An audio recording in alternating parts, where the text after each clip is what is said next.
is 11.4 billion and agriculture 13.2 billion. On debris clearing in Tacloban City, we have a 77.8% rate of accomplishment. And for law and order, we still have 4,653 augmentation, 3,400 from the Armed Forces of the Philippines, and 1,253 from the Philippine National Police to ensure that law and order and security will be observed in the city of Tacloban and other provinces. For normalization in Tacloban City, we are happy to inform you that 12 banks are now operating in Tacloban. So dati 4, 5, ngayon po 12 bangko na ang nag-open in Tacloban City. More drugstores and restaurants are now open. 5 radio stations are now on air. And public utility vehicles are now operating. So before, makita natin yung mga tao naglalakad, ngayon po meron ng public utility vehicle servicing the people of Tacloban City. In the province of Leyte, small markets are now open. Supplies for pork meat have increased. So dumadami na yung nagbebenta ng mga pork meat.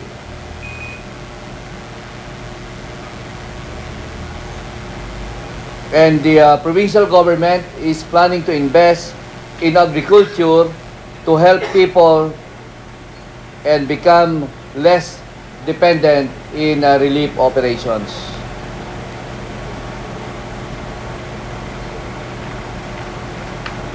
On resettlement areas, 116 bank houses had already been built by the Department of Public Works and Highways. 10 bank houses in Tacloban, 11 in Palo, 18 in Basay, 18 in Marabut, 26 in Giwan, 30 in Hernani, and 3 in Giporlos. On the Department of Trade and Industries Descuento Caravan, it is continuously operating and it is sending 20 container vans with various items and construction materials.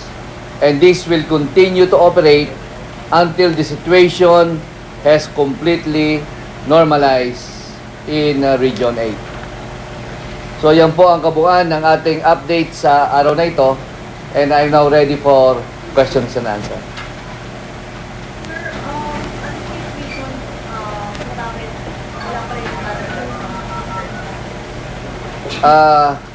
Iniintay natin yung report na magagaling sa Task Force Yolanda, and we were informed that they will be submitting pretty soon yung latest update, and I am certain that by tomorrow we'll be having an increase if we will include yung report na nanggagaling sa Region 8. So it may be late this afternoon or tomorrow. Sir, ano pong plan ng government about dun sa thermal plant sa Tacloban? Yung alin? The thermal plant sa Tacloban, yung na-destroy during the... Wala pa akong information regarding that. Sir, could you upgrade on the downgrading of foreign forces that were helping in the humanitarian and relief operations? Actually, ang pagpunta rito ng mga especially yung mga armed forces of other countries, they came over because of the emergency relief operations. And we are now on the third week. Pagkailan naman natin ngayon? Third week. 18th day. Now it's the 18th day after Yolanda hit us, and most of them has a duration of 15 days operations. in the conduct of emergency relief operations. But you will notice na kahit na may nag-alisan ng mga armed forces from other countries, meron ding mga nagpapasukan para tumulong sa atin sa early recovery and rehabilitation phase. Ang pumapasok na ngayon at nakapasok na yesterday ang China, andito na ang Australia, today darating na sa Ormoc City with about 500 personnel, and the British who has been here will put more additional troops to conduct medical services and engineering operations. So basically, yung mga dumarating dito ng mga bansa, ang kanilang focus would be on in providing health services and engineering operations. And they will also help in repairing some destroyed houses. So they will be helping the community in repairing their houses, at itong mga foreign groups na nagpupunta dito, ang intention nila is really for humanitarian assistance.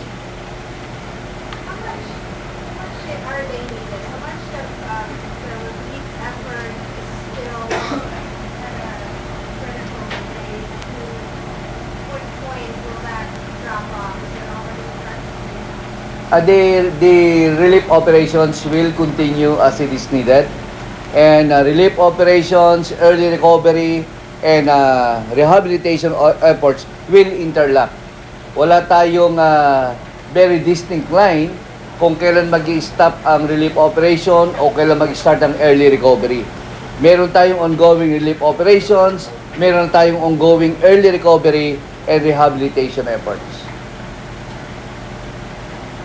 Sir, dun sa rehabilitation, papayagan pa nila uli yung mga, kasi Tacloban, maraming mga squatters sa tabi ng dagat. So, pag nag-rehabilitate pa, bagong plano, tatanggalin na talaga. Yung easement na defined na 40 meters from the shoreline, definitely residents will not be allowed anymore to occupy that 40 meter easement. It will be planted with mangroves because per study conducted, mangrove can decrease by 70% yung strength ng storm surge. So mangrove is very important, and letting our the settlers to still occupy that 40 meter easement would mean putting them into another risk or danger again. Whose responsibility is that, sir? We are now coordinating with the local government units.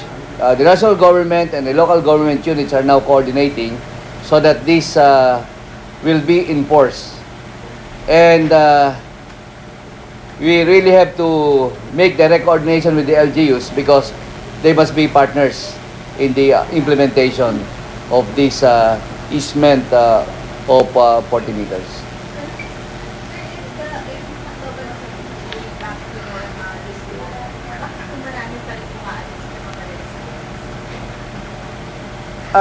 Our intention is to attain normalcy as early as possible. We could not say that it is 100% normal. In the first few days, it was zero. It's really abnormal. There is no movement of anything. From the airport, you cannot go inside the city unless you board a chopper. But now, as we have said, it's about 78% cleared of debris, and public utilities are now operating in the city proper.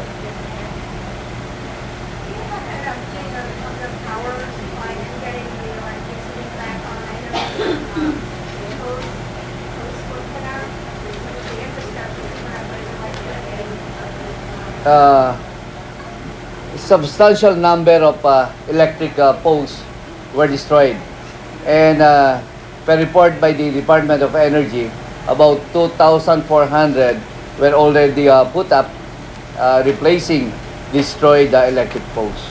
But the target of the Department of Energy is to give them electricity on not later than December 24, so that by Christmas Eve, these affected areas will have electricity. Sir, may details ba kayo dun sa ADAP account? Ano yung re-rehabilitate? Ano yung itutulong nila? Magtatayo ba ng bahay? Tutulungan ba sila? Ano po yung maging details ng pagtulong gagawin ng mga? Meron ba tayong record? We will get that details. I know that the 17 cities and municipality in Greater Metro Manila area adopted some municipalities in Leyte. But the details of the support that would be provided, I have yet to get that information. But I know that for the last 2 weeks, they were there already in these municipalities and helping the municipalities concerned to go up on their feet. Sir, ang DSWD na-announce until December na lang daw magbibigay ng relief goods. Pero sir, ang dami pa rin efforts na from other countries who's helping out in terms of giving out relief goods. Ano yun? Parang binibigay na lang monetary, hindi pa natin. Kasi parang sobrang laking dumarating kayo. Tapos ganyan hanggang December lang pagbibigay. Well, actually, I did not receive any official report from DSWD to validate that claim. So we have to compare yet with the DSWD if that is an accurate information. Pero sir, ano yung mga factor na kinoconsider natin para kung sakasakali man na ititigil na yun ba yung mga nabanggit yun ng una kanina na nag-normalize? Ibig sabihin yan, yung relief na pagbibigay, mag-shift to cash for work, food for work, para hindi yung ibibigay mo lang, but instead, makatulong ka na sa community. If we will be employing cash for work, ibig sabihin, it will add more to the business movement. At they will now have the capability to, and they have the capacity to buy what they want.